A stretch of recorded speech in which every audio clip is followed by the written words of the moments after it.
Masihkah supervisor berguna bagi perusahaan? Pada hakikatnya tergantung pada dua aspek. Aspek pertama adalah skala bisnis, aspek kedua adalah mengenai berperan atau tidaknya supervisor itu di dalam organisasi. Nah, kalau seandainya dari skala bisnis, bisnisnya skala kecil, skala pribadi, skala individual, tidak perlu supervisor.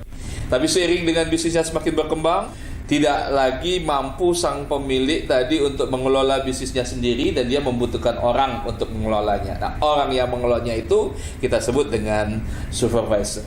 Nah, secara umum kita lihat ada 3 lapis. Lapis yang pertama itu lapis yang paling operasional yang langsung berinteraksi dengan aktivitas bisnis organisasi.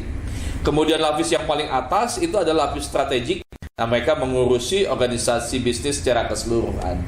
Di antara kedua lapis ini, lapis yang paling atas dan paling bawah, ini membutuhkan supervisor. Dari perbedaan kedua karakteristik tersebutlah, maka disinilah peranan supervisor. Dikatakan supervisor itu berguna atau tidak, ya tergantung daripada peranannya.